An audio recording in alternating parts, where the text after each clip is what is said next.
Welcome to the Townsend Institute podcast series, Tips, a show produced by the Townsend Institute at Concordia University, Irvine. This podcast provides tips into leadership, coaching, and counseling topics aimed at helping listeners grow in both their personal and professional lives. I'm Dr. John Townsend, psychologist, organizational consultant, and author of over 30 books, including the New York Times best-selling Boundaries series. I'm also the founder of the Townsend Institute, and I'm excited to introduce your podcast hosts, Townsend Institute Program Directors Dr. Ashley Andrew and Dr. Gilbert Fugit.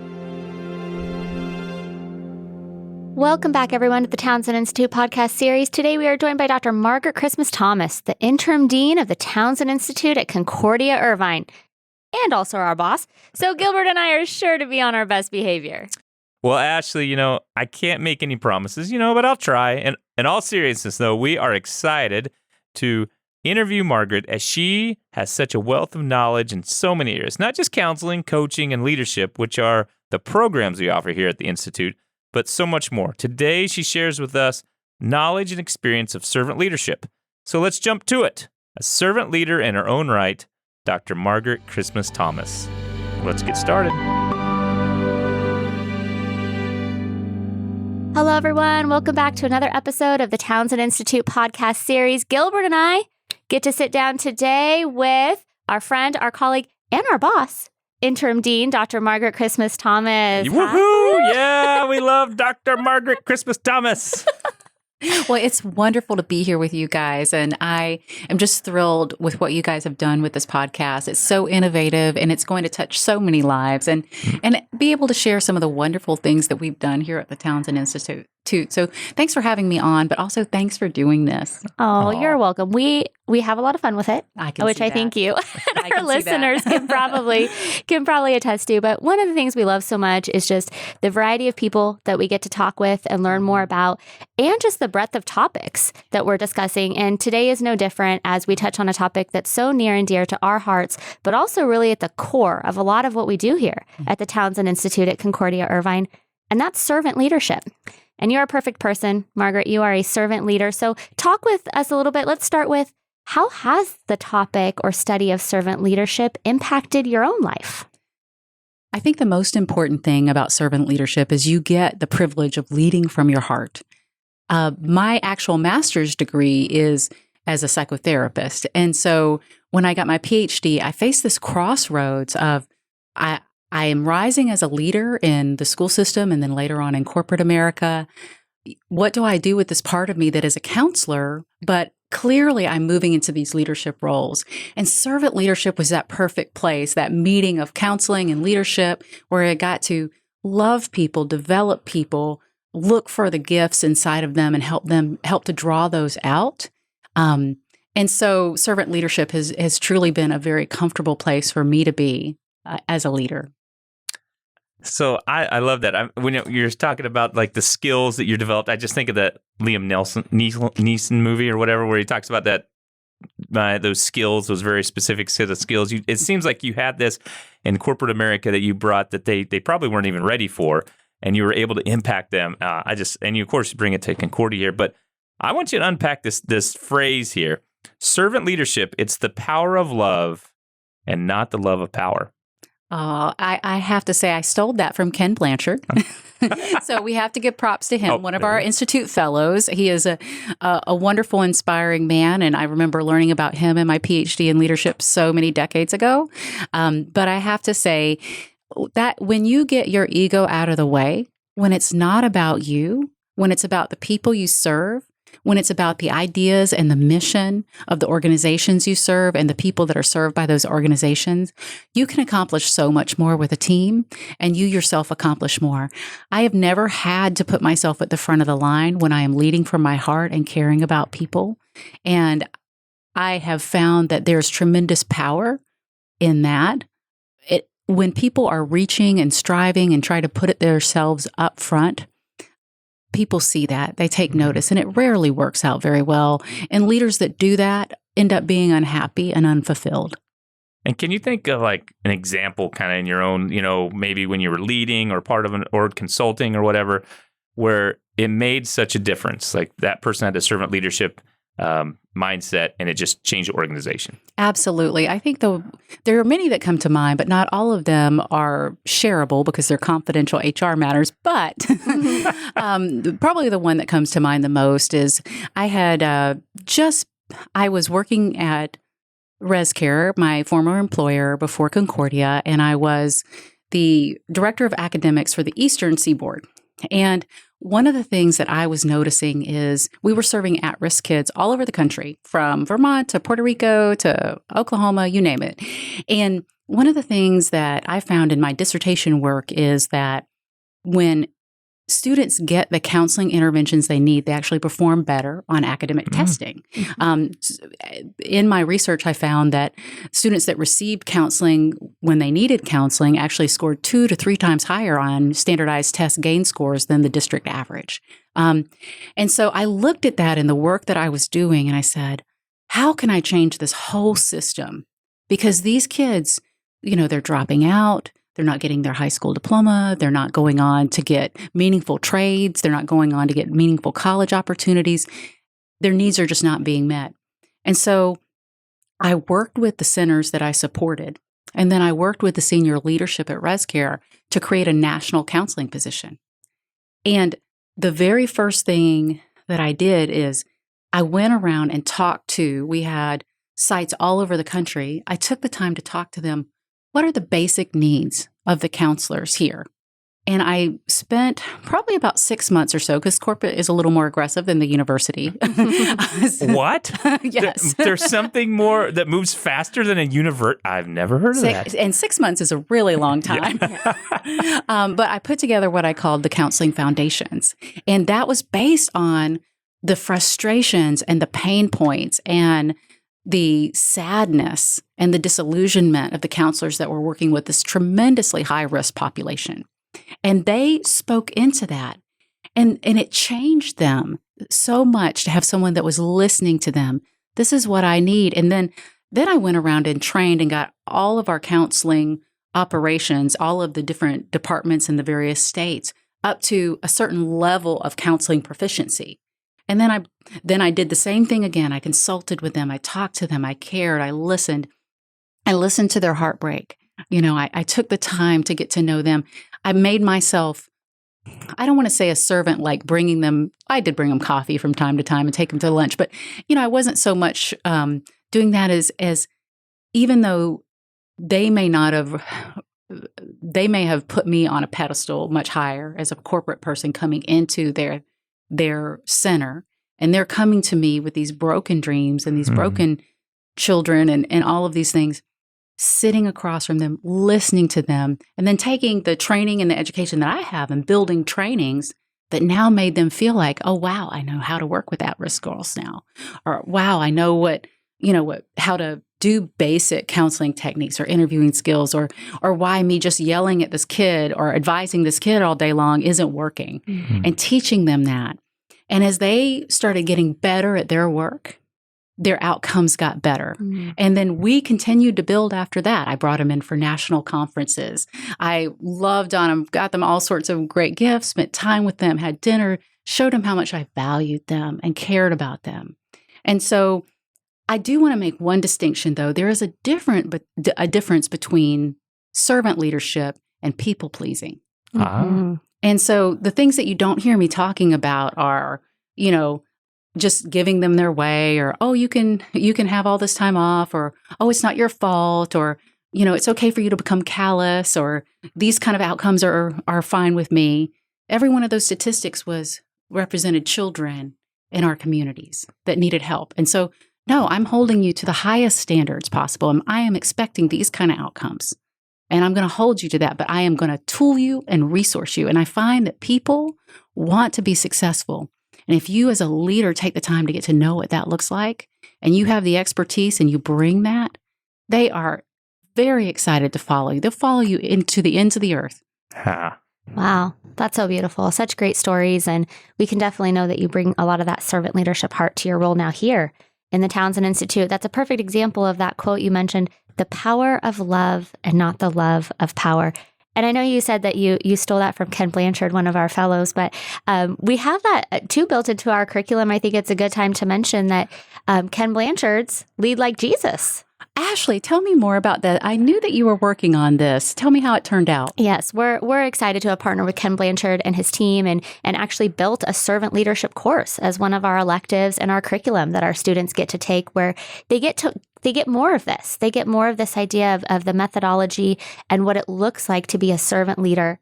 And like you said, not a people pleaser, because there is a distinction there. And it certainly is traits and skills that one has to learn and practice in order to do it kind of the right way. So I love that. Ashley, I'm just so excited. Thank you for working so diligently to put that in our curriculum. That's a great addition. That's a great mix with the Townsend Institute. Well, let me tell you, it's been a team effort. We have a lot of people on staff. We've a lot of help. Gilbert's helped, adjunct professors, again, Ken Blanchard and his team. It's been a lot of fun, and the students seem to really be taking it in. That is wonderful. It's been great. So going back to some of this idea, how can our listeners implement some of these servant leadership principles in their professional lives or in their personal lives as well? I love that question, and that's the practical advice I think people need. The truth is, sometimes this can be a little counterintuitive. When you feel the most pressure, when it feels like your team is falling apart, when it feels like you're not meeting any of these goals, that is actually when you need to take the time to connect with your people even more. You need to draw them closer to you. Now, HiFITS, when I was getting my PhD, HiFITS talked about hygiene factors in an organization. There's basic things like one-on-one meetings periodically, or team meetings periodically, or small group meetings periodically, and what those meetings look like, whether they're coaching sessions or whether they're, more information giving and things like that. So there are definitely hygiene factors to healthy culture and organizations and communication. But when you sit down with the person that you are serving as a leader, and you take the time to get to know their hopes and dreams, and you take the time to look them in the eye, even when you have a busy day, I find that the days become less busy. I can remember I was earlier in my career, I was a principal at an expulsion school. And this school, when I first took it over, you could smell the bathrooms from the front of the building. The walls sort of leaned maybe 10 degrees. There was graffiti all over the walls. You can imagine the teachers that were there, often were not ones that were successful at other schools and things like that. But within 2 years, my admin team and I turned that school around. And we became a national model. I think the last year I was there, we had like 84 visitors, including somebody from the Netherlands. It was just truly phenomenal to watch it change. And the days that I shortchanged my people, and when one of them came in to talk to me, especially the quieter ones, and I didn't make time for them, was when I found that instead of spending 30 minutes or even an hour talking to them, it was 15 hours of cleanup. Mm-hmm. Because very often your people are bringing you important things that if you just give them what they need, while it's a small problem, it won't explode. And so it can feel counterintuitive, because when you're at your busiest, you want to flutter around and get caught up and get frantic and all that kind of thing.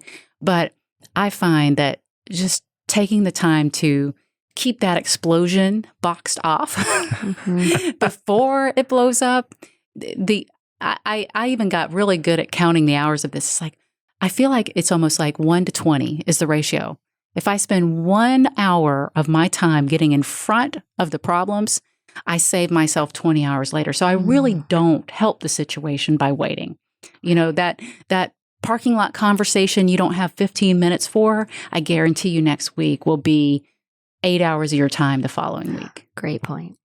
Yeah, that really reminds me of like our Townsend growth model, right? That's soil, grace, truth, and time. Mm-hmm. And we often don't think about, you're right, the amount of time you spend now will save you so much time the next week, and everything needs to happen. Well, what are some more mistakes or other mistakes you see people make when they think about servant leadership?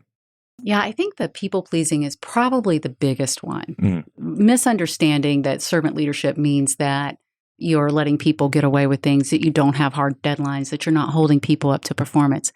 The difference is that you're helping them to become enlisted in those goals. And you're helping them to remove barriers from reaching those goals, taking the time to hear what their concerns are. And very often the employees that you're working with, if they're listened to, they may not articulate it perfectly, depending on, the industry you're in and all that it may be difficult for them to articulate it. But if you take the time, you'll find that they have the best insight into what's holding you back. I do a lot of executive coaching and I work with senior leaders, and I always counsel them. I'm like, take a moment to talk, develop trusting relationships with your line staff. Take the time to ask them about the processes. If profits are down and there's issues going on and you can't understand why your costs are exorbitant and all these kind of things, talk to the people who maybe you wouldn't normally talk to. Don't talk to the senior leadership only. Spend the time with the line staff. They know the process. They know what the problem is. Well, and I think sometimes you make such a good point. Leaders will often isolate and they don't communicate. Yes. Well, how do you work with leaders when you find that happening? I think often there is, that's almost a coaching conversation as much as it's a leadership question. But in working with leaders and developing leaders, I often start with some of their own heart work, getting to know them, what their feelings are about being a leader, why they're leading, helping to model and talk through why we're in leadership roles. It's not just to make more money and boss people around and tell people what to do and things. Of course, if that is their goal, then that's a whole nother conversation. Yeah. Another opportunity for more coaching. That's right. But I have to tell you, I've watched leadership roles transform people who have come in for those kind of motivations. And I've seen the weight of the stewardship and being in the role. And if they truly can embrace caring about the people that they serve, it changes them over time. That's beautiful. That's a great story. And you talk a little bit about working in industry and for profit, but we also know, of course, the church work. And we have a lot of church leaders that listen to our podcast and are enrolled in our programs. And that's kind of an interesting piece. How does servant leadership play out in the actual church work that is sometimes done? It seems like it would be so easy, but I'm sure it's not always a perfect fit. Oh my goodness. Ashley, you are so right. And one of the hardest things about church work is very often people come to church leaders for everything. Mm-hmm. Do you have Financial Peace University? Do you have a youth ministry? Do you have a children's ministry? Do you have a tech ministry? Do you have so many? There is infinite things that you can be doing in your church body. There will never be enough time. There will never be enough day. The single most important thing that you can do as a church worker that I have seen, and I'm not a church worker. My husband is a pastor. My closest friends are directors of Christian education. The most important thing that I have seen sitting in the passenger seat in those sort of leadership pieces is that have healthy boundaries. Because if you carve out time for your family as a church leader, if you have a day off, if you have time to reflect and meditate and spend time with God, those are the things that will keep you refreshed. The church attracts people of all kind, people who are generous and supportive and loving and encouraging. But sometimes people are very early in their walk with Jesus and they can lash out, or they can be bullies, or they come as they are. And that often means that the pastors and the church workers are dealing with them at some very early and difficult stages. And so as a church worker, I would just say, if I was counseling you as a leader, I would say, really take some time to look at the boundaries in your life. Where are those fence posts? Where is that time with your family? Where is that time for yourself? Where is that time for you to breathe, for you to rest, for you to exercise? What parameters do you put on your schedule? How many nights a week are you having meetings? And there are experts in those fields. And I know that they'll be on the podcast after this. There's different governance models in churches, different meeting structures. But I have seen some young church leaders get into this really frantic scheduling and thinking everything has to be that day. It's okay to schedule out a week or two if you have to for your sanity, so that you can spend time with your family and refresh yourself. Because more than anything, God calls us to do what we do with love. And if we are exhausted and we are angry and we've seen one too many people, one too many days in a row. It's really hard to do what we do with love. Yeah, and you begin to get this burn. I remember when I first got into church work, right? Yes. I had nothing else going on, right? I just moved out here. I had no friends or anything. Yes. I was like, well, let's schedule a church activity. And then all of a sudden I realized I had set up this expectation that there was no way I could keep this going. So, well, thank you, Margaret, so much for all that you've given us, all this great information. So how we typically, and we'd love to end it this way, our listeners, what is one takeaway tip that you would want them to remember or to leave with them today?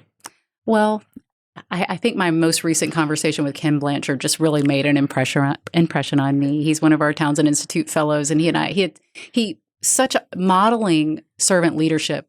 He didn't know me. He'd spoken to me one or two times, but he barely knew me. And he took the time to get to know me. Spent 20 minutes on the phone asking me about my life, who I am, my family, what my concern. He changed my whole day just by that conversation. And in talking to him, one of the things that really stood out was just, he had said, when I first started writing my books, I was working with another leader, and he said that the best thing for me to do is to study leadership from the Bible, which is kind of how the Lead Like Jesus curriculum came out. Right. And so that has been really eye-opening to go back into the Gospels and look at how Jesus led, look at Lead Like Jesus curriculum and things like that, and really dig back into those timeless leadership principles. That's wonderful. Well, what a great way to end. You heard it here, folks, listeners, some great information here on servant leadership spoken by one of the best servant leaders we know, Dr. Margaret Christmas Thomas. Such a blessing. Thank you, Dr. Margaret Christmas Thomas, for being here and being part of the Townsend Institute and on the Townsend Institute podcast series. Thank you. My pleasure. Thank you. Special thanks to Gadesla Bawa, CY alumni, for the Tips podcast music. If you enjoyed the Townsend Institute podcast series, head to our website, cui.edu/Townsend, to find out more about the certificates or bachelor's, master's, or doctoral degrees offered through Concordia University, Irvine. With programs in organizational psychology, mental health counseling, executive coaching consulting, and organizational leadership, we have a variety of faith-based programs dedicated to helping you fulfill your academic and professional goals, all while further developing your competence and character. Again, that's cui.edu/Townsend.